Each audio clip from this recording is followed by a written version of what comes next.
Diode fabrication. The electrical characteristics of diode depends upon two factors. Number one is your material in which the diode is formed, and number two is the type of PN junction or fabrication method. Material. The most commonly used materials for the formation of diode or PN junction is germanium, silicon and gallium arsenide. Germanium is used in low and medium power diodes because germanium has higher electrical conduction than silicon. But silicon is used in high power applications because it can be operated at higher temperature than germanium. But gallium arsenide is used in many modern applications. Now let us discuss about different fabrication methods for PN junction or semiconductor diode. There are basically 5 methods for the fabrication of PN junction. Number 1 is grown junction, number 2 alloy junction, number 3 diffused junction, number 4 epitaxial growth, and number 5 point contact junction. Before going to discuss about the fabrication methods, let us know what are the different steps in fabrication procedure. The first step is obtain a semiconductor material in an extremely pure form. The purity must be very high. The accepted purity level is less than 1 part in billion. Number 2 step, floating zone technique is used to form single crystal of germanium or silicon because you need the germanium and silicon wafer to fabric the diode or PN junction, and we basically use floating zone technique to prepare the single crystal of germanium and silicon. The single crystal is cut into wafer. The size of the wafer should be 0.025 mm, that is nearly 1/4 the thickness of a paper. If you take a paper, then one-fourth of the thickness of the paper is the thickness of the wafer. Let us first discuss about the grown junction. It is a very old technique. In this technique, a single crystal, that single crystal is called single crystal seed, is immersed in the molten semiconductor material. The molten semiconductor material is contained in a graphite crucible, and there is a induction heating coil to melt the germanium. You see in this figure, this is a single crystal germanium, and this single crystal germanium is immersed in molten germanium. This is molten germanium, and this molten germanium is placed in a graphite crucible. This is placed in a graphite crucible, and this germanium is molted by using a induction heating coil. This is a induction heating coil, and the whole apparatus, whole thing is placed in a quartz container. This container is a quartz container because the melting point of quartz is very large. That is why it is placed in a quartz container, and the material is placed in inert gas atmosphere or vacuum atmosphere. Now what happens?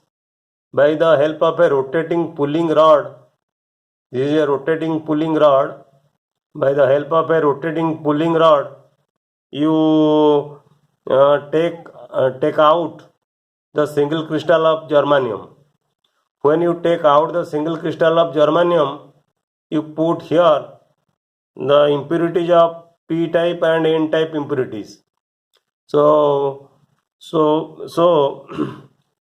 uh, the p-type and n-type impurities are added to this single crystal of germanium when it is taken out by rotating. Then the large specimen is cut into smaller pieces, smaller pieces of PN junction.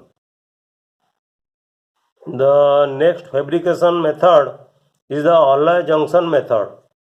So let us discuss about the alloy junction method. In this process, a tiny dot or pellet of indium or any p-type impurity is placed on the surface of an n-type silicon wafer. Then heat is given to the system. Nearly we used 150 degrees centigrade, as a result of which the indium melts and get dissolved in silicon. Then the temperature is lowered, so we get a PN junction. So in the figure you see, this is the indium pellet. So indium pellet is placed over this n-type silicon wafer, and when the temperature is raised about 150 degrees centigrade, the indium pellet will melt. This pellet will melt and get dissolved in the silicon wafer. Then the temperature is lowered and a PN junction is formed. The alloy produced junction diodes that have high peak inverse voltage or high PIV, and this PN junction have also high current rating. This process, due to the high PIV or high current rating, is possible due to their large junction area. The large junction area gives the PN junction high PIV and high current rating. The next fabrication technique is diffused junction technique, and this is widely used technique. And what is diffuse junction technique? In this technique, the particles move from high concentration to low concentration, high concentration to lesser concentration area. There are two types of diffusion junction technique. One is your solid diffusion technique, another is your gaseous diffusion technique. In solid diffusion technique, in solid diffusion, p-type impurity, say indium, is painted on n-type substrate. Then it is heated at all sides until the impurity diffuses a short distance into the substrate to form the PN junction. You see in this figure, this is the solid diffusion technique. In this technique, the p-type impurity, say indium, it is painted on the n-type substrate, and heat is supplied from all sides.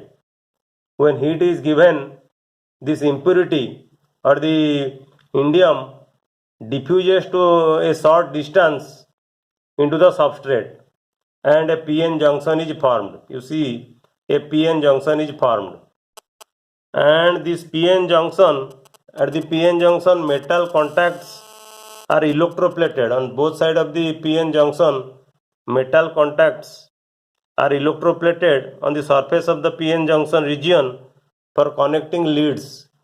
Here the leads are connected. But in gaseous diffusion, in this process, gaseous diffusion process, an n-type material is heated in a chamber containing a high concentration of p-type impurity in vapor form. Some of the p-type atoms are diffused or absorbed into the n-type substrate to form a p-type layer, thus creating a PN junction. The size of the p region can be controlled by covering a thin coating of silicon dioxide. You see in this figure, in the gaseous diffusion process, what happens? An N-type material is heated in a chamber containing a high concentration of P-type impurity. This chamber contains a high concentration of P-type impurity. The impurity must be in the form of vapor. Okay. Some of the P-type atoms are diffused or absorbed in the N-type substrate. You see, some P-type impurity is absorbed by the substrate. Okay. And you see a P-type layer will be formed here on the substrate. And to control the P-type layer, you have to give a silicon dioxide coating. You have to give a silicon dioxide coating as you see in the figure. So the size of the P region can be controlled by covering a thin coating of silicon dioxide.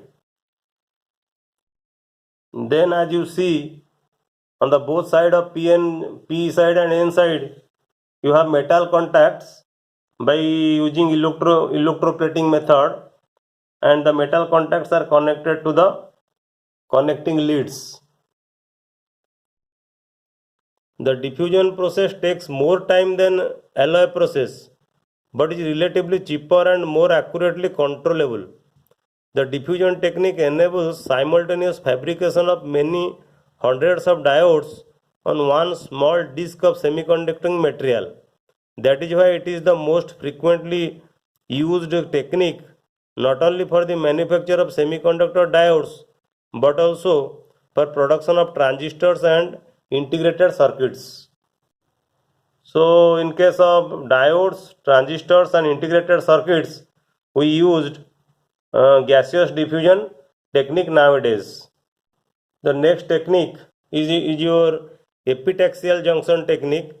In epitaxial junction is very similar to the diffusion junction technique, but here the growth proceeds atom by atom, and hence is exactly similar to the crystal lattice of the wafer on which it is grown. Okay.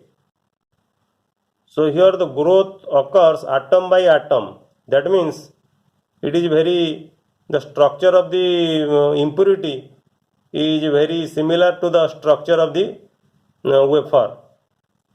And such junctions have the advantage of low resistance. The PN junction, which is formed in epitaxial junction technique, have low resistance. The fifth fabrication technique is your point contact junction technique. In this technique, an N-type germanium or silicon wafer, basically the area of the wafer is 1.25 millimeter and thickness 0.5 millimeter, is soldered in a metal base by radio frequency heating. You can see in this figure how the silicon wafer has been soldered in this metal base by using the radio frequency technique. That is the radio frequency heating technique.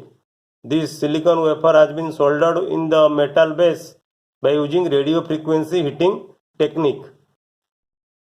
And you see the other face of this wafer, the front face of this wafer is pressed by a spring. This is a spring which is made up of phosphor and bronze or tungsten, and a very large amount of current is passed through this spring for a very small time, usually 1 or 2 seconds.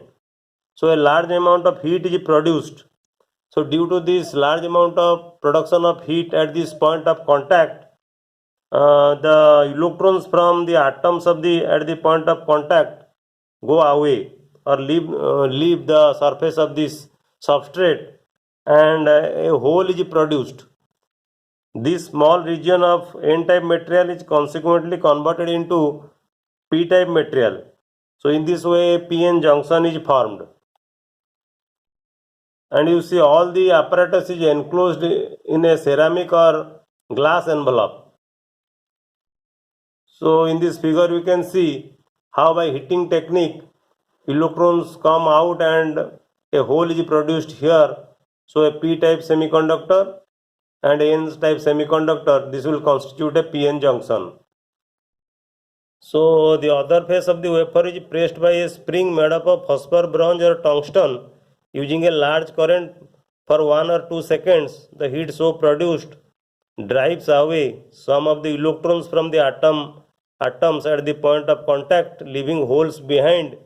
This small region of n-type material is consequently converted into p-type material.